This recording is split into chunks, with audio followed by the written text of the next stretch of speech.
Nah, sinergi yang kemudian perlu dikembangkan adalah ini. Di zaman Abbasiyah dulu, para penguasa itu senang dengan ilmu. Bahkan seorang khalifah mengundang ulama diskusi di istana. Nah, sekarang nggak terbayang. Nah, yang diundang ke istana itu ngomongnya bisnis. Dulu ada begitu. Bahkan seorang khalifah itu memanggil Ibnu Rushd, tolong tuliskan untuk saya hubungan antara syariat dengan filsafat, agama dan filsafat. Akhirnya Ibnu Rushd nulis itu.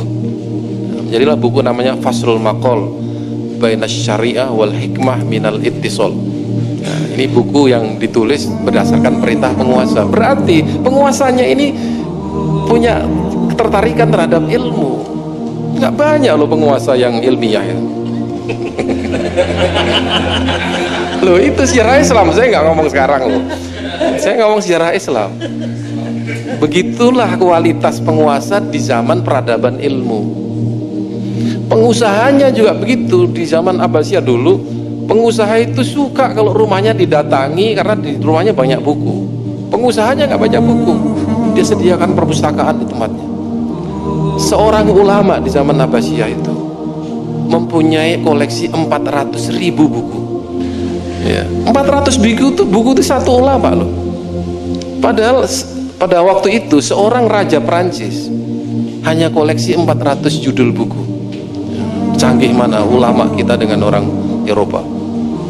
Luar biasa. Jadi ulama kita itu ya koleksi nggak akan koleksi fotokopi ya. Dulu tuh dibaca Pak. Kalau zaman sekarang dikoleksi di fotokopi udah taruh di rak ya. Ya. Zaman dulu tuh semua buku dibaca. Ya. Bahkan seorang ulama ya, itu pernah diminta menulis apa yang dia miliki ilmunya, ditulis, diserahkan kepada khalifah. Nah, khalifah ini juga nakal. Dia coba ini ulama ini plagiat apa enggak ya kira-kira. Ya, bilang kepada ulamanya itu, saya kehilangan naskah yang Anda buat, tulis lagi. Tulisnya itu nggak pakai footnote, tulis lagi persis seperti yang diserahkan kepada khalifah. Berarti ilmunya seorang ulama itu betul-betul malakah. Nah, di situ al ilmu fis sudur, ilmu itu di dalam hati, la fis sudur, bukan di dalam fotokopi. Jadi sinergi ini yang sekarang belum ada. Kita mengharap nih ada konglomerat yang duitnya nggak karu-karuan itu, mbok ya sebulan di 1 M gitu untuk para peneliti-peneliti ini. Ya, udah nggak usah mikir diserahkan merem itulah, nggak usah nanti profitnya seberapa, nggak usah. Nah, itu nggak ada kita ini. Dulu para pengusaha kita itu sudah untuk ilmu itu luar biasa. Satu, pengusaha, masyarakat juga harus mendukung, penguasa mendukung, yang sekarang media massa juga harus mendukung.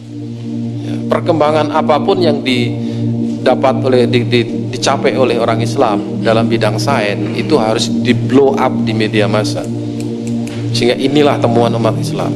Nah, ini yang kita kekurangan. Yang didominasi media massa sekarang ini kan hiburan melulu. Sesuatu yang menghibur itu yang menarik untuk dibaca. Kalau tidak menghibur, tindak kekerasan menarik untuk berita. Jadi pembunuhan, pelecehan seksual, kok nggak ada berita ilmu yang ya berita temuan sebuah mengenai, kayaknya nggak menarik itu media massa untuk memuat itu.